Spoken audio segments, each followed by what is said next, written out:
Hey, what's up, fam? And welcome back again to Recap Kickback. And this time, it's me, your host, Chappell, with a special presentation for Recap Kickback. I've been wanting to do this for a while, and I finally got my co-host all in on talking about Interview with the Black Ass Vampire. That's right. Ari and I are talking about Interview with the Vampire here on Recap Kickback. We're going to be covering every episode of the show in pairs. So today we'll be talking about season 1, episode 1 and 2, and then every week after that, we'll be covering it all up through season 2 in preparation for season 3 coming in 2026. When? I don't know, but it's coming. We've seen the trailer, or at least I've seen the trailer. And so for that reason, I had to loop in my resident vampire expert, Mari, to come and do this podcast with me. Mari, welcome. Yay, I'm here. Vampire expert. I am very knowledgeable about vampires. I probably would call myself an expert, but that's too lofty. I feel like that's a lot on my shoulders. Vampire enthusiast, vampirist. Yes. One of those. Because it just feels like too much. I don't want people out there. I don't know. Well, actually, no. But definitely fan of vampires, to say the least, different vampire franchises. So and if anybody has heard our coverage of, what was it, Daybreak, right? Oh my god, Like, was it Daybreak? Yeah, Way back when, yeah. On Nothing But Netflix, you'll know where I'm coming from. So I'm glad to be here. Like, it wasn't like, oh my god, Chappell's dragging me kicking and screaming to do this. It was never that. It was just us trying to find time to do this, and time was made. A time will be had, and we will be here doing this. So, and I'm excited. Yes, I'm very excited too. And if you want to keep up with our other Recap Kickback coverage, obviously, if you are new here just looking for an Interview with the Vampire, we have that. But we also have other shows that we talk about. Mari and I normally come on here every week and talk about a different TV show, movie, or something else in Black entertainment primarily. But we branch out. Mari's also our House of the Dragon expert as well when that time comes. But you know, we have our flavor of love content with Chantel every week, our Abbott Elementary content every week, and this week I'm recording a podcast episode about The Wire. I finally watched The Wire all the way through, and Whoa. James, yeah, I know, right? Like I listen, I just kept getting caught on season 2 because it was so good, and so. Because of that, James Jones from Survivor 43 will be joining me to talk about The Wire because he is The Wire expert. And so all of that and more here on Recap Kickback. Make sure you go to recapkickback.com/subscribe or youtube.com/@recapkickback to keep up with everything we have going on here. But that's it. That's all the housekeeping stuff. Let's talk about Interview with the Vampire. Not to be confused with Interview with a Vampire, Mari. And I've the black urge to call this thing to name this the wrong title. I've been fighting that all day. Like, even when I created the thumbnail, I was like, Interview with a Vampire. The Vampire. Yes. It's very, very, you want to say you know what I'm saying? Like, you want to say Interview with a Vampire, but I mean, Anne Rice was like, the girls, you better say the. So it's like, when you say the, it's like, is there only one? Right. And I mean, that let's listen, that's to be seen, as we are going to do a non-spoiler recap of every episode. And so we will talk about and all the other in-between vampires that we come across. As Mari already stated, this is from the mind of Anne Rice, the novel that she wrote that became a movie starring Tom Cruise that has now been adopted as an AMC show that is now currently on Netflix. If you haven't watched it and you want to check it out, you can watch it on Netflix before we get to part 3 of this series. But the premise here of episodes 1 and 2 is that we find a man named Daniel Malloy, who once did an interview with the vampire Louis de Pont-du-Lac, and they are reconnecting in the year of our Lord 2020. It's right in the heart of COVID. These two people are reconnected as Louis wants to readdress the interview that they once had and kind of set the record straight on a few things. They were a lot younger and going through a little bit drug use and and other random issues in their lives, to where that interview didn't quite turn out the way Louis wanted. And so him and Daniel Malloy are going to go back and kind of go over the that led us to this moment. Now, Mari, Daniel Malloy is a very interesting character to me. Just coming out of the gate, looking at this review, this man in these two episodes, we find out he is dying. He has Parkinson's, and because it's COVID, that's a pre-existing condition that could make him very susceptible to this kind of thing. What did you think about them using COVID specifically, and Parkinson's for that matter, to kind of show, what part in life Daniel is in, to where he's willing to go and sit down with a murderous vampire that he knows for a fact is a vampire? Like, he's already seen this man in action, yet here he is. Yeah, it's to kind of get you into his mind state, that it's like, what does he have to lose already? He's dying. I think, how many marriages did he said failed? Yeah, like it's kind of like, it's probably also answering that dark question of, when you're dying, what's next, what's on the other side. It's probably piquing his interest in all of that. So I love that it's giving us a backstory to Malloy, because honestly, if you came into this expecting a like 1-for-1 for the book series, I'm sorry to you, because this is not a 1-for-1. This is like a reimagining.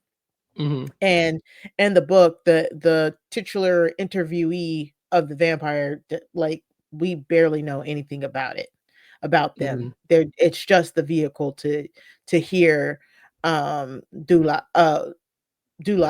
yeah, Louis. Dulap. Yes, yeah. Louis. Yes, Louis' story. So all of this is made up. It's all made up. Yeah. Well, I like the way the show really presents it as, you might have heard the interview with the vampire, you might have seen it if you watched the movie, but here we're getting more of a more honest telling of that same event, right? So they're not saying that this is a completely different universe. They're saying, okay, the thing that you saw that you think that's the way we interpret it back then, when the movie or the book, whatever, whichever one you want to go to, was written, or whatever, we hit the big screen.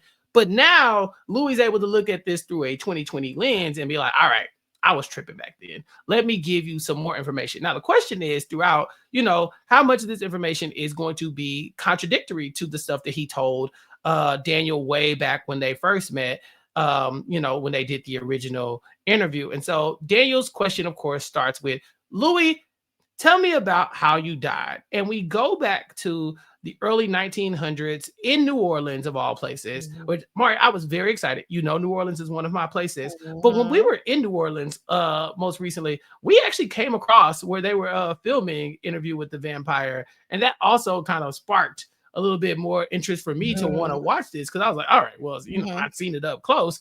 But I feel like the show really points out how New Orleans is the perfect place for something like a vampire story to happen, because it's a very nocturnal place. A lot of the fun stuff happens at night. Yeah. And this is very different. I think when I think of vampires, I always think about like Transylvania and things of that. You know what I'm saying? Like castles and stuff. But New Orleans still gives that real, like, I don't know, gothic vibe, I guess. So to me, this makes sense. Yeah, New Orleans, as we saw firsthand, it's a very Southern Gothic place, founded by the French, occupied by Spain for a while there too. It has its own cultural history, like Creole culture, stuff like that. It is the perfect setting for this type of retelling, reimagining, because like you said, if people are out at night, it's it's not, you're not suspicious. You're like, oh yeah, people are out at night, so the picking New Orleans as the setting was genius, I think, if we're like changing it from like the original setting. Yeah. And so Louis, we find out, is a businessman and a pimp who runs a brothel in Storyville, and he's dealing with a lot of internal struggles, right? Like, so he has like, he's a black man trying to be a wealthy business owner in the 1900s in the South. It's tough. But then also on top of that, he's got some secrets of his own. We find out very early on that Louis got an eye for the men. He's looking, and that's something that he's trying to hide. He has a woman that he hangs out with, a prostitute of sorts, Lily, who he kind of as his disguise so that people don't know that he's a queer man. But Louis is going through a lot of, just like societal expectations, trying to be a part of his family, but also using, his access to some of these unsavory parts of New Orleans, the drugs, alcohol, sex, all gambling, all those things that come with being a pimp in New Orleans. He's using that for his family that is very much, a very religious family, to say the least. And so we see him dealing with that and having to balance, being a businessman as well. I think that who's it? Jacob Anderson, our Grey Worm here. I think so. Yeah. Yeah. Why didn't you say Grey Worm to begin with? I mean, yeah, Grey Worm. And look, this is such a bold choice, interview with the vampire, very obviously a white vampire in the movie. But now we see that Grey Worm has stepped into this role, and I didn't know Grey Worm had it in him, because I just know him from grunting and making little small sounds in Game of Thrones. He never really was like acting. But to me, just even in episode 1, Mario, I thought he did such a great job. Yeah, I mean, I was really sitting there like, his performance these first 2 episodes is so good. Like, the charming charisma, but the reluctance, like all of that comes across, like the reluctance to murder, the how he endures the turn. You know what I'm saying? Like, Jacob Anderson really encompassed this role to the point where it's like, how can you deny him? Of course, as soon as this is announced, they're like, "Oh God, where is there a black guy?" He's too woke. Oh my God, yes, why is it so woke? But you immediately watch just the first episode, and you see they probably did colorblind casting, and he just outright just stole this role, because all of the emotion / lack of emotion / that seeping of emotion through that lack of emotion is there. The difference between him as a fledgling vampire to what we get him as, while he's talking to Malloy in the present, as like the master of his domain, it's such night and day. It's almost like it's 2 people playing these characters. Like, he does an amazing job in this show. Yeah, I totally agree. Another person who will be a standout in these episodes, well, in this episode, I would say, we meet Paul.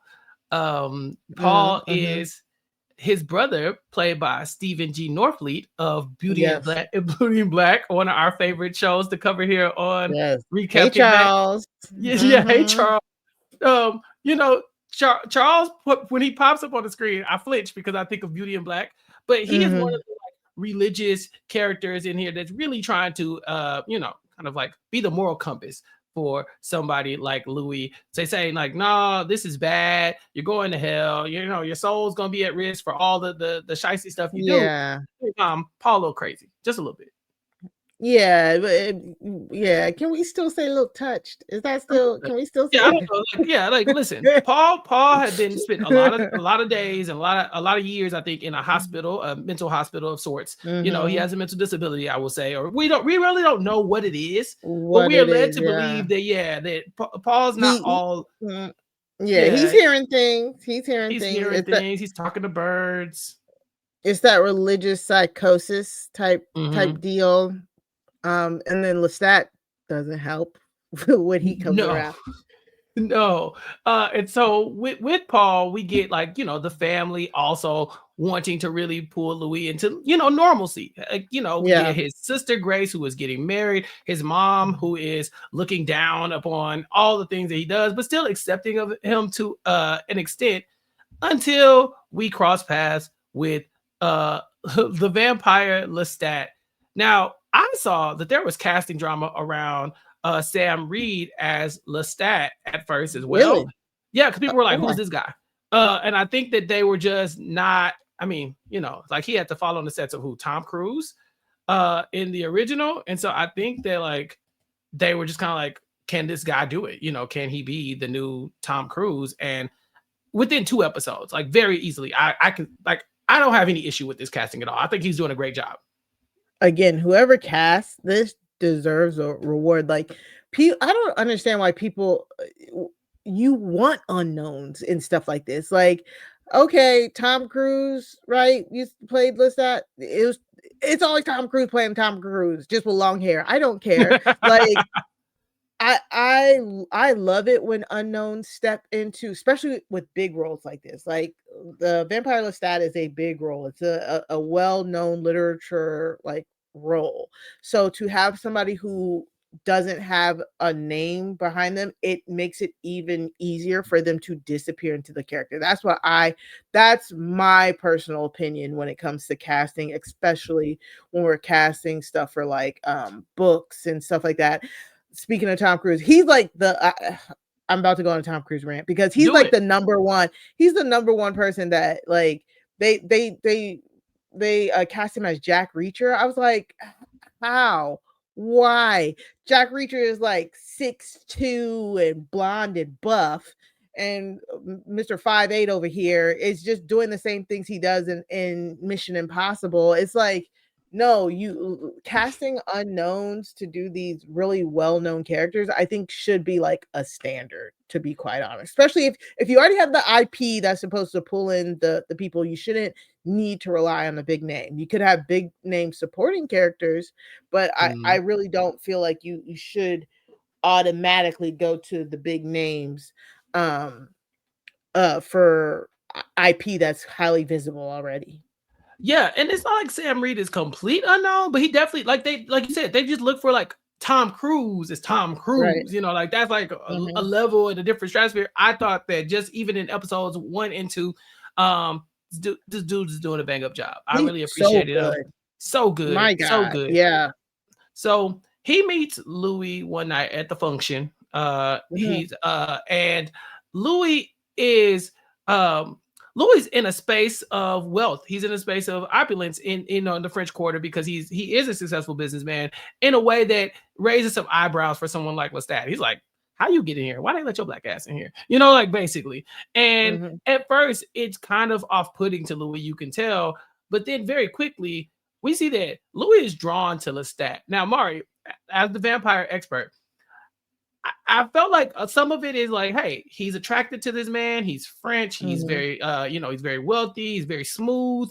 But a Mhm. large part of this might be there's some vampire magic going on as well. Like the fact that Lestat is able to flirt with Louis without even using his words, like they're locking eyes, but Lestat is in his brain at certain points throughout this. Like, would you say that some of this isn't necessarily flirting, or is it all of it flirting? Like, where do I separate the vampire from the attraction here?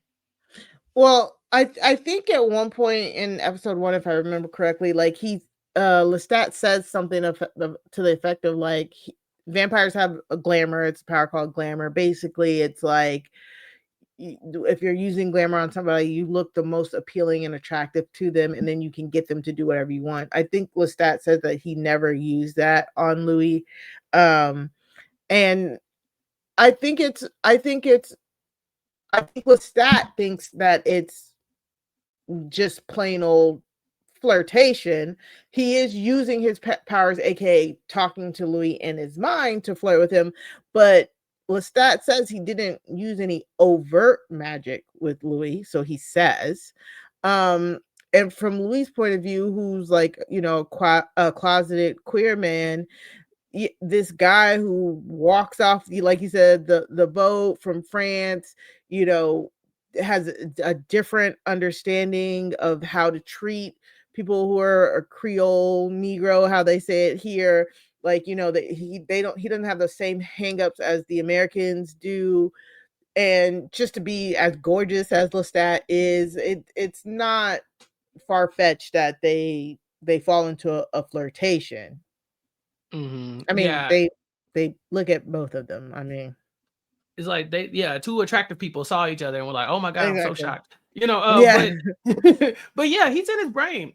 He's talking to him. He's definitely flirting with them. And I think a lot of that is attractive in a number of ways, right? Like probably like sexually, but also just like the allure of this French man who says, "I only came to New Orleans because I was fine. I was chasing the diversity. I was chasing the lights. I was chasing the energy. That's why I came here."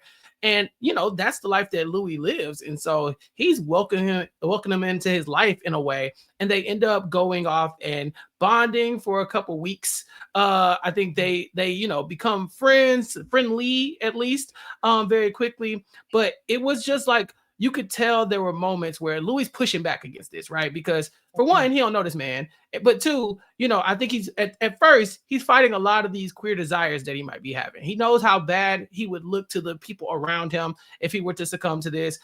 It's hard enough being a black man in the South at the time than to now be a black man who is pining for a white man. It would definitely not look great. But I don't know, man. It just felt like from the beginning, you could tell, like, oh, they're on a collision course. And it will ultimately lead to Lestat luring and in and seducing Louis. Louis says he felt like he was being hunted. Like in retrospect, he can look back and think of like all the times they interacted. And while he was being charmed by him, Lestat was looking at him as, his next potential, to be his maker, essentially. Like one day I'm going to be able to pull you in and give you a life that you feel more comfortable with, where you can be free to be yourself for eternity as a soulless demon, So there was a lot to unpack there, but it ultimately leads with them having a 3-way date with this woman named Lily. Lily, Yeah, and poor Lily, she didn't know what she was in for. She thought, okay, we might have a good time. It's gonna be you, me, and him. And then they put Lily to sleep very quickly, and then they got busy. Like, She knock went her out. out like a light. How disappointing. Like, how disappointing. She didn't get to watch. Hey. Okay. Poor Lily. It was probably the easiest money she's made, but still, like, I still feel like she got the short end of the stick there. It might have been the easy money work she made, but also, I mean, she was getting paid to just talk to Louis some nights, so who knows? Right. But Oh, yeah, true. while she was asleep, Louis and Lestat, they get it in, and Lestat actually takes a bite out of Louis. He gets a little taste of what's to come. And again, this was like the first of him kind of like feeding on his prey a little bit before realizing that, okay, this is probably somebody I'm going to pursue for a while. I think there are definitely a couple moments that stand out throughout these 2 episodes. Obviously, Louis will go on to see that, oh no, he's living in a sin that he wasn't willing to acknowledge, and not so much the vampire stuff, but the queer stuff, right? He's not happy living a life of shame that he's feeling. Like his brother will go on to take his own life. I have a question about that. Yeah. Paul says to Louis, this Lestat guy ain't no God in him. He's the devil. And I know this because he told me without talking. He said it in his brain without moving his mouth. But Paul was also talking to birds. Yeah, exactly. Mari, in your professional opinion. Oh no. Who was it? The birds? Like, who told Paul to jump off the roof? Dog, that was crazy. I don't know. Because from what we understand, Paul has been struggling for a while now. Like this wasn't new. He always, the religion thing was kind of like him getting in a frenzy. Lestat did kind of push him over, did kind of talk to him in his brain about his God, how God doesn't exist, all this stuff. And I mean, it was so unexpected. Like, I truly don't know what caused Paul to just walk off that roof, to be quite honest. Did they say they were about to send him somewhere else or anything? I don't recall that. Like, it seems pretty abrupt that he took that walk, and it's a very tragic moment because they were in a high. Grace would just gotten married. amazing, They did this cool tap dance tandem, in honor of their father and for Grace's wedding. And so there were definitely moments where it felt like, things are looking up. They climb to the roof to have their brother moment. They're talking. But that moment where Paul says, yeah, Lestat is the devil. He told me in my brain. I said, well, what if he did? Like that's really the hard part here, is that you start to question, Lestat's motives. Later in episode 2, Lestat will tell Louis, yeah, as a vampire, we can read minds, but I can't read yours. Because as a vampire, you give that up when you become a vampire. Like, you can't read other vampires. Like, they would need to give you access to their thoughts. But Louis will tell Daniel Malloy in episode 2, I can hear all these vampires' thoughts from miles away. I stand here on my balcony and I can hear them. So Lestat be lying. All that to say, Lestat be lying. So it's not that you can't hear other vampires' thoughts.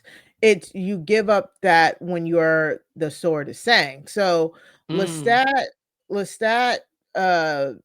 turning Louis makes him the head of Louis's bloodline. His sword is saying the source of his blood, the bloodline.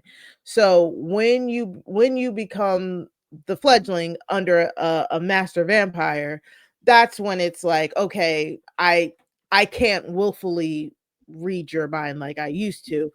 We would have to communicate via that's why they could still talk to each other via the mind, but he couldn't do it without him giving that power.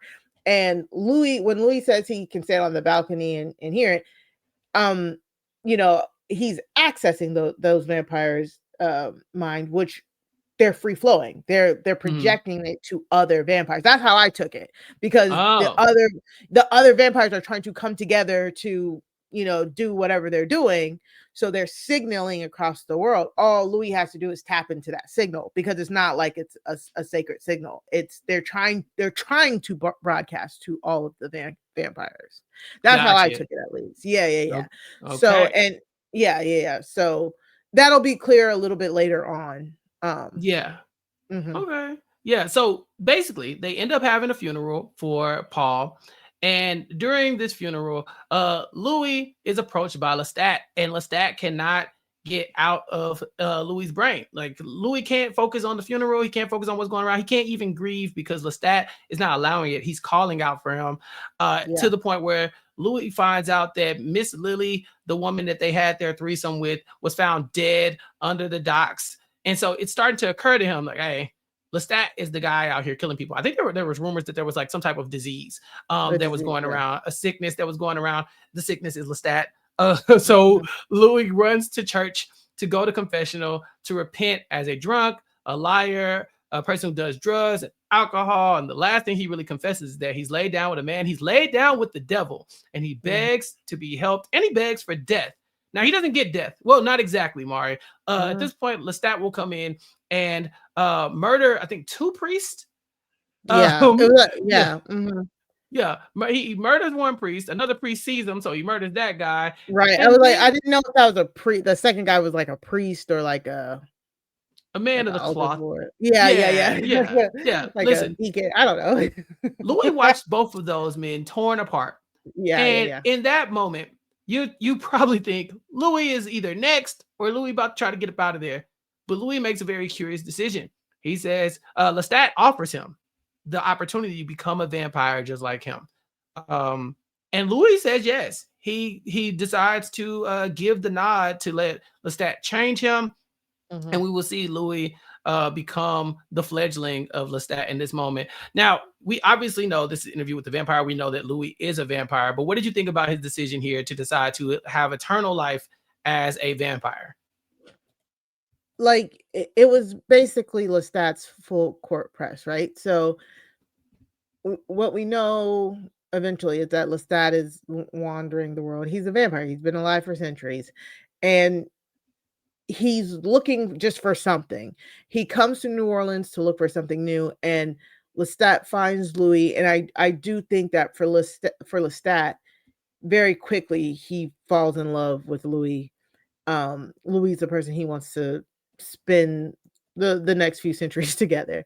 But Louis is battling a whole bunch of things, a whole bunch of his own internal demons, with his queerness, with his drinking, with his family, having to be the main supporter of his family.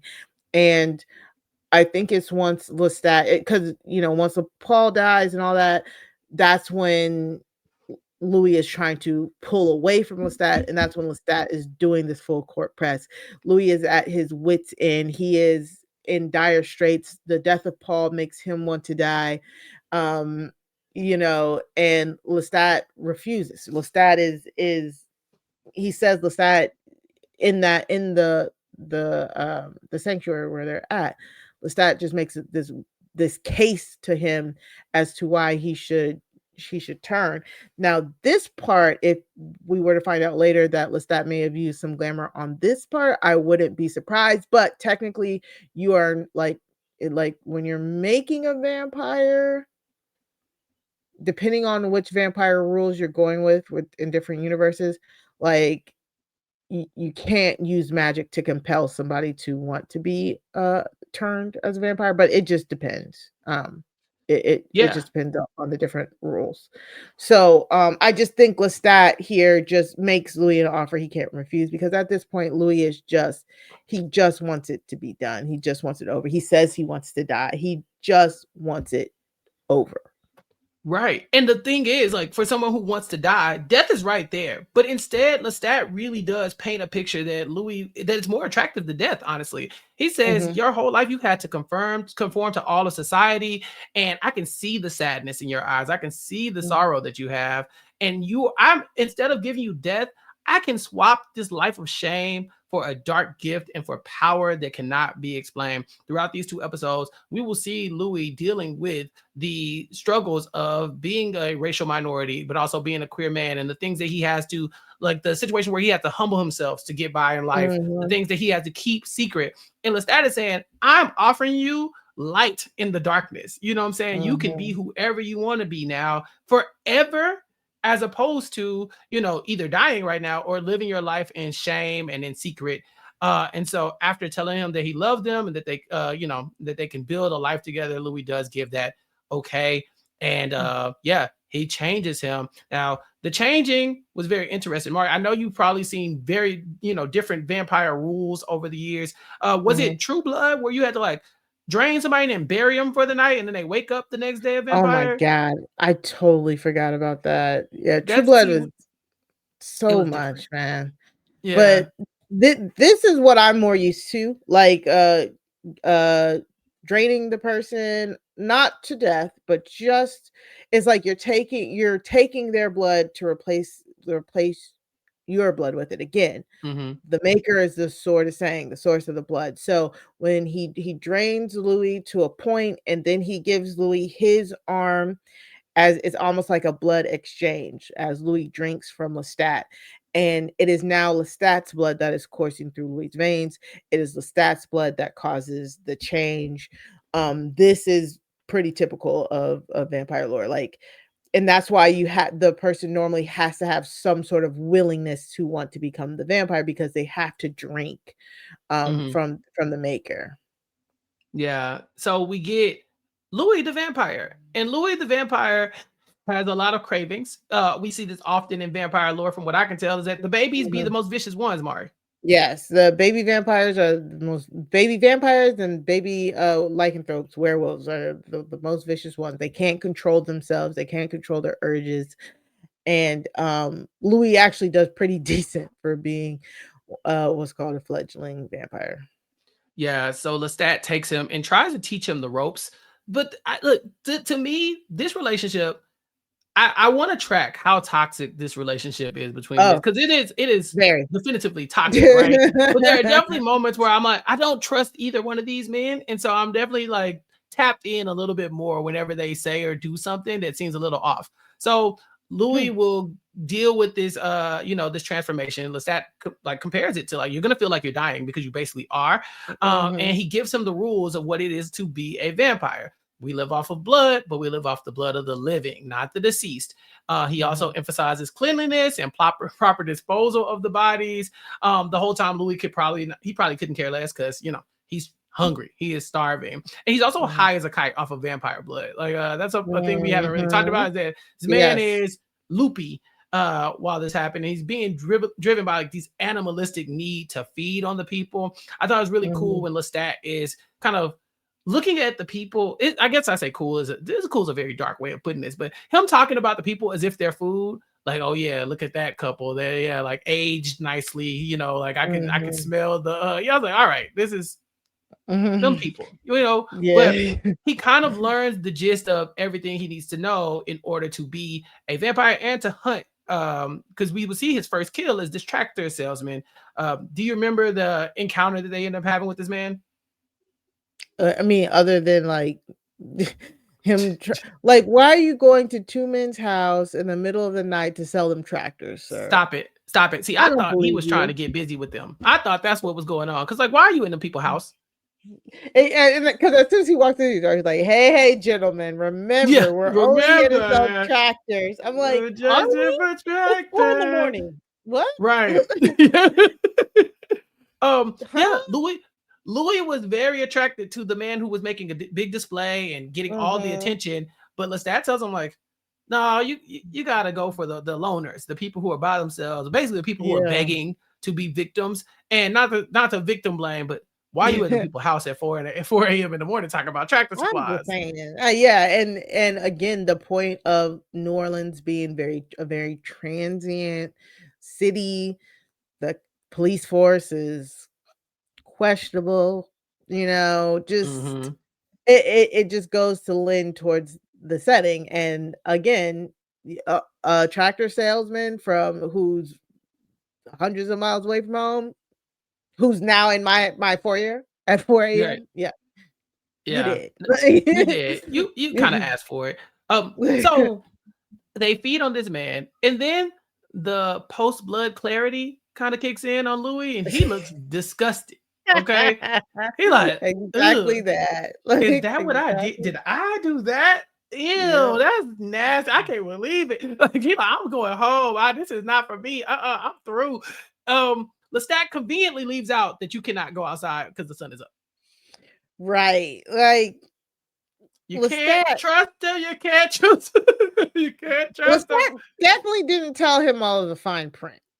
But isn't that the first thing you tell somebody as a vampire is like, hey, there's a whole roughly 15 hours of the day that you cannot even be outside. Exactly. Yeah. Yeah. Toxic, Yeah. to say the least. Yeah, so Lestat obviously looks at New Orleans as a perfect spot for them because it is like nocturnal. These are people who are going to be out at night, and no one would look at you crazy. They never saw you in the daytime one time. So we're getting this story from Louis to Daniel Malloy over dinner, Mari. And it is a immaculate dinner. Okay, it is place setting and it's candlelights and all sorts of stuff. And these servants, led by Rashid, who is there as well. And we see the difference in what feeding looks like for these people, right? So we have Daniel Malloy who's eating a lavish meal, and I would say that Louis this meal is lavish-ish. It's like AB like on a IV drip or something like that they're using to put it. Very fancy, very fancy. Before it gets They more said gruesome. AB neg, Yeah, AB neg. the hardest blood type to find. They got it from the farm. Yeah, the farm. Whatever that means. Whatever that means. Yeah. Yeah. Yeah. Mhm. And then I'm sorry, you can keep going. I No, know. then they switch over to some live. Yeah. Yeah. Louis Like, basically bites into a rabbit alive in front of Daniel with no remorse. wasn't it a fox? I think it was like a fox or something. I Something thought like that. I mean, he it just was bit something. right into it. Malloy had the rabbit. Oh yeah, that's what it was. Malloy had the Malloy had rabbit. the rabbit. It was cooked to perfection. Louis had yes, exactly. The rabbit was cooked to perfection. Louis had the live fox that was screaming and hog-tied. Like, yeah. So Like, the feeding 7-course part. meal. Yeah. The feeding part of this is kind of like the centerpiece for episode 2, because we see the differences obviously in like how they eat, Daniel being a human and Louis being a demon. But also Louis talks about what it is to eat human food. He's like, I ate this dessert, it tastes like paste. Is that a through line in other vampire lore as well? Yeah, like so most vampires can't even sometimes they can't even eat real food. Like they just immediately throw it up. Some vampires can eat it in order to like kind of like blend in, but then immediately throw it like no matter what, they'll end up throwing it up. They can't digest it, they can't process it at all. One thing I want to flag up is the way Daniel is approaching this conversation with Louis. Again, this man's life is in this vampire's hands. For what we know, he's surrounded by vampires. Some of these servants are human. We will see that. But Mhm. and alive and very willing. But Louis is a killer. He's a murderer. And Daniel is Mhm. unflinching in a lot of their interactions. When Louis is biting into that animal, Daniel is staring directly at him. Like he's more Mhm. he's almost the one person who's holding Louis accountable for being so flippant about these murders. He's talking about how this was his first kill as if it was just like a footnote in this long story of his life, which it is. But Daniel points out that that's somebody's daughter. That's a Mhm. man with a life that was precious. And to me, it's very interesting that Daniel, of all people, excluding the stuff from the movie, but just based on what we see here, he seems to be the one person who's willing to go above and beyond and have this conversation. He did not have to come. Louis reached Yeah. out to him about this interview with the vampire, sent him the tapes, and said, "Meet me in Dubai." Daniel will then go get on an airplane, travel to Dubai in the height of COVID during with Parkinson's, with the pre-existing condition, to have this conversation with a murderer, with a known predator. And so their interactions to me are so fascinating throughout, because it's almost like he wants to drag Louis back into like the magnitude of the things that are such small parts of Louis's life. Yeah, and again, what Louis gonna do? He's already dying, you Yeah. know, he doesn't have much to live for, like, it's kinda like, "Oh, I love that he's holding his feet to the fire," while also being like, "Oh, he's so annoying for holding his feet to the fire." Right. But yeah, he's trying to explain to him like, "Oh, you're yada yadaing this, but, that was somebody's father," you know? Mm-hmm. So there are other moments where we see, Louis and Lestat are dating, it's precious or whatever. He's teaching them how to read minds and to hear people's thoughts and to hear people's heartbeats. Louis will go home to visit his family, and this will come in handy a lot because 5 years have passed and he has not gone to visit his family. I believe the first time he goes to visit them before, once he's freshly turned, he meets with his sister, and his sister tells him, oh, she don't even have to tell him. Yeah, He he hears, mhm. several heartbeats. He hears her heartbeats and the twins that she has, The twins, yeah, on the way. And so it shows that these skills are coming in handy, but also his transformation has been apparent to like to the family. His mom, who already kind of blamed him for the Paul stuff and was already looking at him yeah. sideways, she wants nothing to do with them. And he reads her mind and she like, I think he gay. Yeah. It's like, "Oh, look at how prim and proper he looks." She Mm. said, he's got his nails done, y'all. Mhm. Why are you wearing them glasses on the inside? And he's able to hear that. And so I think just the shift in power that he has now that he has these moments where he has a supernatural ability to kind of do what other people cannot, right? Some people Yeah, never know that their family is judging them. Louis already knew, but now he has proof, right? He can hear it in yeah, his own head. right. So 5 years will go by, and the next time he will see his sister, she will be on her third child, and Mhm. he has not been back to visit. Louis will come back for the first time and hold his new nephew. So that's how long it's been since we've seen Louis in the household with this family Right. that clearly doesn't accept him for who he is, but they also kind of are looking at him like this Lestat guy isn't great. There's a number of reasons why they're pushing Louis away, but they should probably be pushing him away because he wants to eat the baby. Yeah, that was rough. I mean, I'm trying to think what would happen if, like, I have a baby, I rush downstairs, and my brother, he just left the baby on the ground and is gone. You have to call him like, "Are you a vampire?" What's going on? Like, yeah, like what? Just leave the baby on the floor. Like, what's going on here? Like, Mhm. there's no cell phones back then. Like, why'd you just run off? Like, that's Right. so weird. He, He's trying to get a hold mhm. of these urges. Yeah, yeah, because he's his fangs are popping because he wants to eat his nephew again. For him only being 5 years out, that's really good. Like restraint for a fledgling vampire. So I mean, I'm glad he put the baby down and did not eat the baby. It's just weird. I would, if I was his sister, I would have been like, what the like what? Mhm. I feel like he could never go back now. Like Lestat probably got what he wanted. And Daniel, in asking these questions, he's like, "So did you kill the baby? Did you kill the baby?" Like he does not believe that Louis did Mhm. not kill the baby. He's like, I don't put anything past you."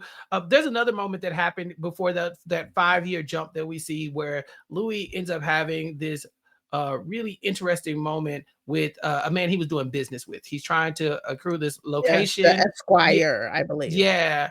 And in this moment, he's feeling belittled by this businessman. He's telling him an exceptional Mhm. Negro, and it just is so. I won't even say racial undertones. It's just outright racism toward him. Yeah. And for the first time, Louis has the ability to fight back and not in the way that he normally does. He says prior to this, his like defense mechanism that he's also used as a way to rise in power is to, play meek, to kind of take a back Mhm. seat when people are saying these things, yes, sir, no, sir, to try to make himself an acceptable, exceptional Negro. And now he's like, wait a minute, I can just kill you. Like I can literally just kill you. Like what you and so he does. Lestat does not like this at all, but Louis trying to get him to understand it. This is not about vampire rules. Like in America, we do things Right. differently, and this white man had it coming. Yeah, it was like he kept saying, "Boy, like, oh, you really are smart," touching his head, like just so condescending. And Louis almost let him go. And then he's like, Almost. F that. Like, I'm the top of the food chain. You're gonna have to Mm-hmm. pay. And I love this because, as Lestat is chiding him for like, again, why are you doing this? This is way too close to home, good reasons. And then Louis trying to explain to him the difference between the two of them, like, you don't understand, white man. This is what my Creole butt has had to deal with for Mm-hmm. years. You know what I'm saying? And again, this is one of those things where changing the race of the main vampire actually added so much to the story and so much depth and context, not only just to the overall plot by itself but to their relationship.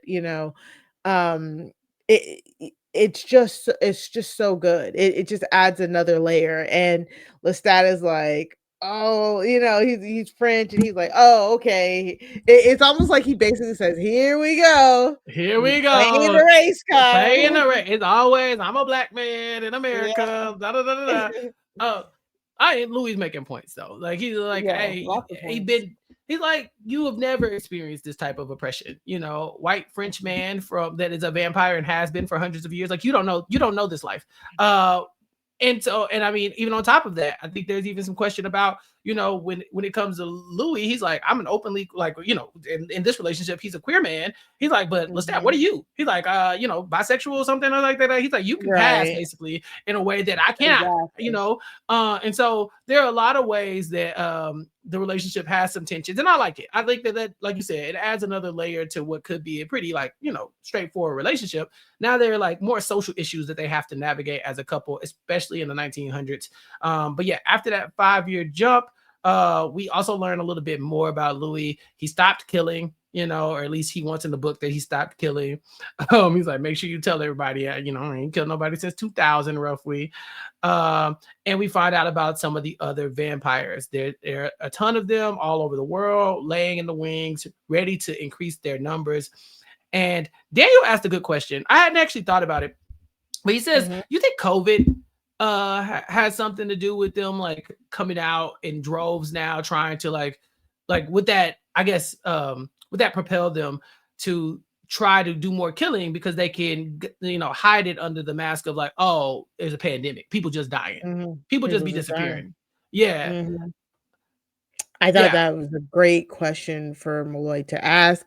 I thought that would be a great tactic to use. Again, putting it in the present day, um, using that storyline to add to it. Remarkable stuff. The last I guess little moment they have in the episode between Louis and Lestat is that they end up going to Rome to go to the opera. Louis is having a hard time because he almost killed his nephew. So Lestat wants to cheer him up, says, I haven't been very romantic. Let's go to the opera. It'll be fun.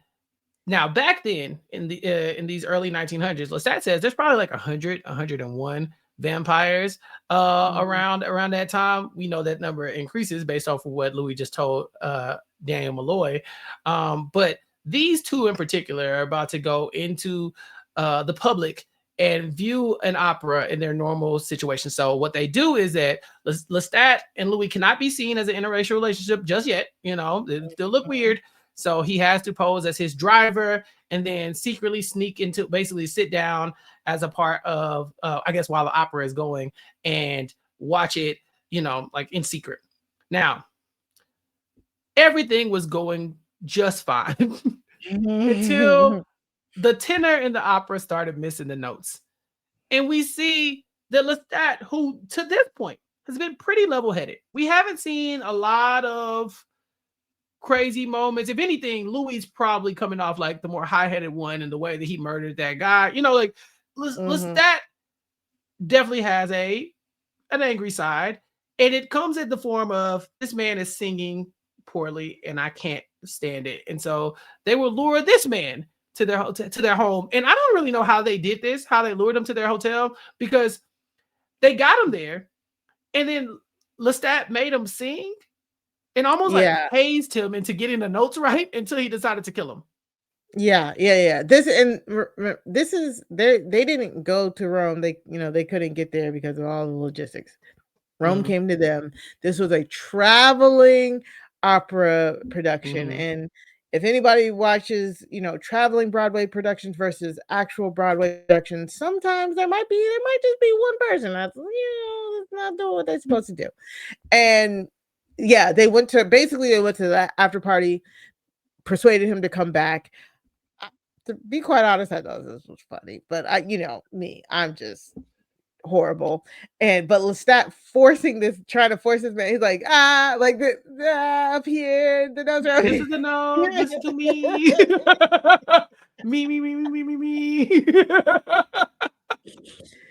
And then Louis like, just seeing that man's confidence destroyed in a half hour. Well, he probably deserved it, Louis. I trust Lestat's ear. Like Lestat said, I was in the parlor when old dude made that, and you ain't doing it right. I was on Lestat's side. How you just gonna ruin good art like this? Mari is in their vampire alternate universe. You're charging somebody up for messing up a Beyonce cover. You're like, baby, it's you. Oh my God. This is the note. Like, listen to me. Yeah. You gotta go like, step higher. Like, oh right. Yeah, Louis not okay with this. And the guilt of that tractor salesman 6 years later is still weighing on him at this time. And he just feels like Lestat is taking too much glee in humiliating this man before murdering him. But then also, there's an art to what Lestat is doing. And Louis really admired the way that he was able to kind of separate himself from the act, right? Like, you have to kill. It's a thing he has to do to survive. And in his own way, I think Louis says Lestat has a way about himself. But in his own way, he's able to do something that Louis is not able to do. Louis will say that he was in denial the whole time, that he was thinking like he was pretending basically to be a heartless killer when the whole time he was like, I don't know about this. Whereas Lestat is in it, but also kind of making, I don't know, they're doing this in a very artistic way, and really like, I don't know. They got to feast on the blood. He got to read his mind a little bit and get into his deeper, his thoughts and the moments that this man was having before death. it was very intimate in a way that I don't think Louis was expecting, because Louis had been killing Mhm, he'd been killing. Like the guy he killed, he just murdered the mhm. tractor salesman guy. Like they weren't worried about him too much. Like they just kind of killed him. But watching Lestat like this, it entranced Louis again. It's something about his aura that just he's got Louis in a blender. I wanted to say Louis stand up so many times, and I feel like throughout this Yes, this recap, I'm gonna be like, Louis, stand stand up, up. white man's Mhm. whore. Yeah. No, So no. um Horrible. yeah. So what do you think? That's episode one and Yeah. two for the most part. What do you think about our premiere episode and our follow-up to the premiere? Because we have what probably about 10 weeks of doing this show. Something like that. Yeah, it just Yeah. made me really excited to get into the like, get deeper into the story. Also, because for like what I don't know. I have not seen season 2. I had Mm, not seen season 2, so when it comes to when it gets to season 2, it's gonna be real fun to talk about. So, I wanna see it get deeper. I wanna know, are we just staying in Interview with the Vampire? Because for those of you who don't know, Interview with the Vampire is a part of the Vampire Chronicles that Anne Rice wrote. The mm-hmm, Vampire Chronicles has, like, 10 books or something like that. Like, mm-hmm, I forgot to count, but it's like it's a few of them. If you remember the Queen of the Damned, the movie, Aaliyah's last movie, that's the 3rd book in the Vampire Chronicles. So if they want to, if Netflix, AMC, whoever's producing this, if they want to, they can go on and on and on and on for a very, very long time and really get into the vampire politics of it all. Because Anne Rice started writing this in like 1976, I believe it was, and the last Vampire Chronicles book came out in 2018. oof. So Yeah. yeah, This could go hmm on forever. exactly. So I'm very interested to see what season 2 is going to bring and what season 3 is going to bring and stuff like that. So Okay. Well, if you're listening to this, then now you know Mari is not spoiled on season 2 and season 3. So keep it cute in the mhm, comments. But let us know what you thought exactly. about the premiere episode 2. And if you have any questions for our vampire expert, let us know on our YouTube page, youtube.com/@recapkickback. You should be able to see our video. Join the conversation because we're gonna do this until it's over. Uh Basically, we're gonna do this until the new House of the Dragons drop. So we're Mhm. doing this in preparation for our next series. So let us know what you think. Is there anything we glossed over that we should dive into for next episode? Because we're doing this weekly. Here's your chance to let us know. Recapkickback.com/subscribe is where you can find the podcast feed. And you can hit us up on all social media platforms at Recap Kickback. If you want to just give us some quick feedback. We also have a Facebook page, facebook.com/ or recapkickback.com/Facebook. I believe will take you there. Join the conversation over there if you need to as well. Plenty of ways to get in contact with me and Mari for this project. Mari, what are you working on? Where can the people find you? You can find me over on Crime Scene by going to crimescenepod.com. That's crime SEEN pod.com. Or me, Sarah Carradine, are just recapping true crime documentaries, docuseries, docuproperties, whatever. Last week we covered Monster, the Ed Gein story. Really kind of ripped that one to shreds. This week we will be covering Perfect Neighbor. So make sure you tune in for that very emotional conversation. You can also go to buymeacoffee.com/crime scene pod in order to support Sarah and I. I started telling people, it's like, why is it not on Patreon? Well, if you really want to support me and Sarah and do it in a way that it's not gonna like cost you extra to support us, you know what I'm saying? Mhm. That's why we went with Buy Me a Coffee other than Patreon, because Patreon be trying to steal from people. Oh yeah, I didn't say that. Oh Mm. my god, what? Who said that? Um, Yeah. who said that? So like, yeah, so just yeah, support. You can also support us by following us on all platforms at crimescenepod.com. Except for on TikTok. We're at crime.scene. So yeah, that's all I'm doing right now. All right. And Right then now. make sure you subscribe to our podcast. We're creeping up on 3,000 subscribers here on Recap Kickback. We're actually creeping up on Yay. 2,500, but we need a few more. So get those subscriptions in youtube.com/@recapkickback. That's it. So until we come back to talk about more black ass vampires, for Mario and for myself, you ain't got to go home, but we will catch you all next week. Peace. I've been trapped behind Swan Maria, isolated like it's North Korea. Smaller city with some bigger dreams. The wall is cracked, I'm looking in between it. The world is yours, but man, I gotta see it. They say it's hard, but man, I gotta see it. The air I'm breathing can't feel my chest. Wait on life, I wanna hold my breath. I'ma get in my goddamn self.